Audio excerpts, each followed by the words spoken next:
Hey everyone, welcome back to another video. Today's is a little bit different from my usual videos, but was requested by some of my viewers, so I thought why not. As you can tell from the title, this is my everyday warm-up routine slash how I get better every day. I do this to warm up for tournaments and also on my off days just to stay sharp and keep my mechanics and aim up. Hopefully you guys can take some of the strategies I use to improve your own game and also place higher on the leaderboard.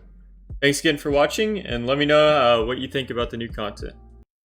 The first thing I do every single day is get on Kovaaks and work on my aim training. Kovaaks will run you back about, I think, $5, but it's worth every single cent in my opinion. It has increased my aim exponentially, and I've been playing it for almost 3 or 4 years now. These are my best scenarios, or my favorite scenarios to work on every single day. I usually spend around 30 minutes on Kovaaks before I actually get on Fortnite, and this is what I'm doing during that time.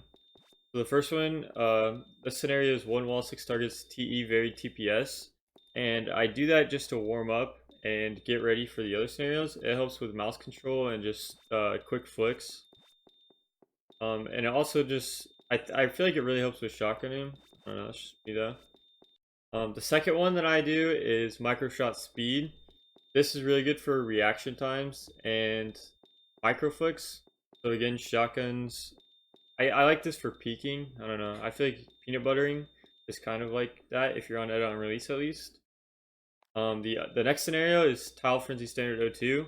I do this just to warm up my hand. That's usually the first one I do is Tile Frenzy Standard 02. It just helps me get in the groove and get to clicking. I don't know. And then after that is Mccoyfrozentrack. This one's really good for precise aiming as well, and kind of flicking if you want to get a high score at least. When you just start playing Kovaaks, don't worry about your score at all.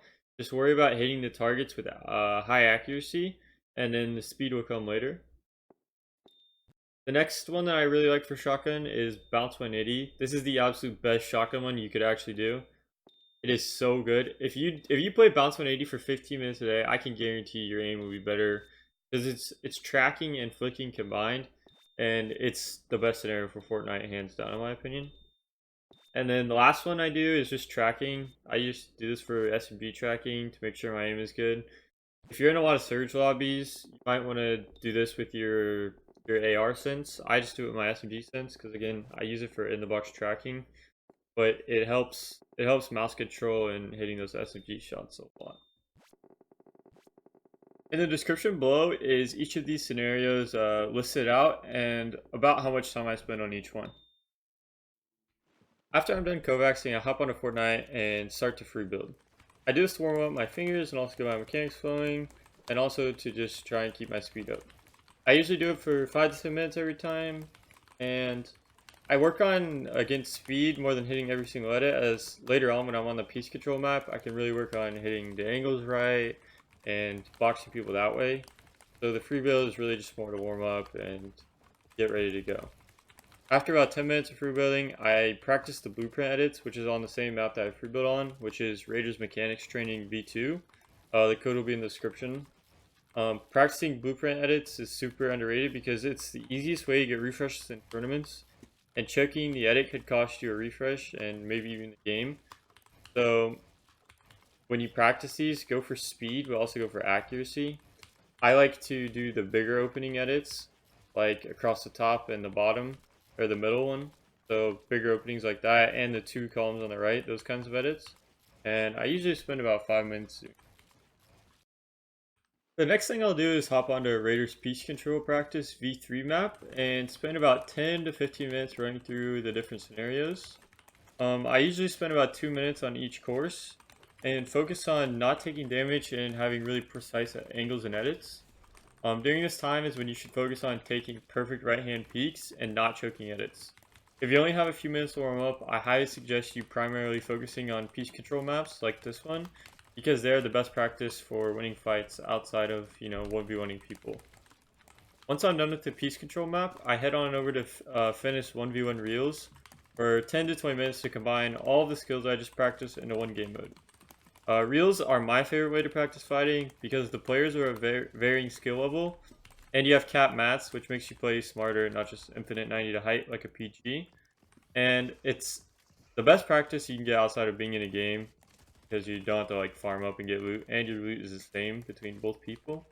So yeah, the code for this map will be in the description along with the other ones. The next thing and the final thing I like to do is VOD review. Each week I dedicate 30 minutes to an hour to either VOD review my previous games or other players. I like to take half of the time and VOD review my personal games from tournaments or scrims, and then I take the other 30 minutes to watch and analyze pro play that happened in those same tournaments. During this, take out a notepad and take notes of every decision the pro makes that you wouldn't make in the same situation, and try to find out what they're doing differently from you, and if it makes sense for you to emulate what they're doing. Another thing to do during VOD reviews is see how they play different layers in-game and get refreshes. Try to see what they're doing differently than you as a mid-ground player or a low-ground player or even a hype player, and then in your next tournament or scrims, try and play that way. This also helps you keep up with the meta a little bit more. You can see, different glitches or whatever they're doing, or just different ways that you don't know. This helps you grow as a player and also overall get better, because the more you surround yourself with better players, the better you get. So overall, VOD reviewing is one of my favorite things to do because of that. That really helps me with my brain and not making brain dead decisions like keying everybody. So yeah, that's pretty much all I do every single day. Let me know if you guys enjoyed this type of video. It's a little bit different than the ones I'd usually do, but hopefully you guys gain some insight from it and you can learn something. Thanks for watching. Have a great day.